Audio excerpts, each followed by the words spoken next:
Can you tell me, Theresa, how you got involved in the film? So Michael Perlin, who's the producer, is a very good friend with several people who are in my community. And towards the very end of him putting the film together, it was suggested that he interview me as well. And so we got together and did an interview, and it went really well. And it got put into several parts within the film. So. Yeah. And when you're not acting in the film, what do you do in your everyday life? I lead spiritual training courses to help people empower their lives through ancient mystery teachings, through universal Kabbalah, through alchemy, through just universal spiritual traditions that go back to more ancient times. And for you, what is the key, the main spiritual practice or lesson that you've learned in your life? The main spiritual practice for me has been to really embody the work, not just to think about it at a conceptual level or have belief in something, but to embody it, to practice it, to live it. And as I live it, then I'm able to produce the results in the world and really see, that there are positive things that come out of this that are really practical. They're not just spiritual, so that it can really affect our life and make a difference in this world. So that's been the biggest thing for me. And when things are tough going, when you're down in your luck, what is the one thing that kind of picks you up? When things are tough for me, I tend to just go back to the tools that I've learned through my spiritual practice, and through prayer, through meditation, through various energetic exercises or rituals. I bring the energy back through and help me kind of find some sort of clarity when things out in the world seem a bit chaotic or uncertain. And even if I don't have an exact clarity around where things are going to lead from that practice, I at least find an inner peace from it, and an ability to just sort of surrender and trust that it's all going to work out. And where does that trust, do you think, come from?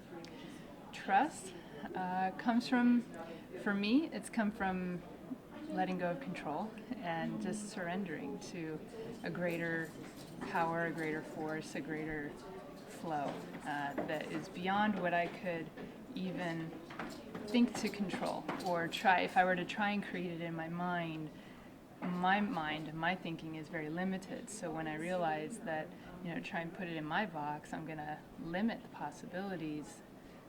It's much better to just surrender to that and let it be uncertain and just enjoy the journey. It's a difficult thing to do, though, at times.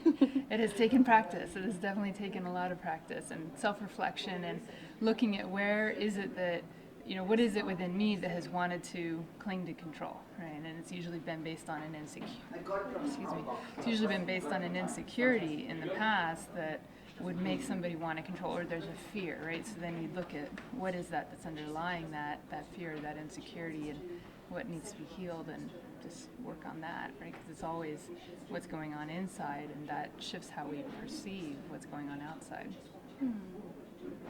And what about today, 21/12/12? What does that mean to you? So to me, this 12/21 winter solstice of 2012 has meant a shift in consciousness for humanity. So I've never looked at it as being the end of the world, but more that it's the end of an old paradigm and the entry into a new paradigm. And in that entry into a new paradigm, it's a shift in human consciousness and the collective consciousness. And so I really feel that the three magic words premiere here on this day is very much aligned with that, trying to help bring that shift in consciousness forward for all of humanity to embrace, because the new paradigm that we're moving towards is a totally new world, a different world, and the world as we knew it is already done, and the world has been changing, but in that change there's a lot of possibility of how do we want to direct the change, what do we want to create, rather than it being something that's outside of our ability to direct. It's right within our grasp. And what is the main message that you would like people who see the film tonight to walk away with? The main message that I like for people to walk away with when they watch this film is to know that that power of creative energy and spiritual source is within. And when we can embody that, when we can embrace that divinity within us, then that gives us the power to make the changes we want to make in the world. Instead of being victims to circumstance, we become the creators of it, and we get to direct its course.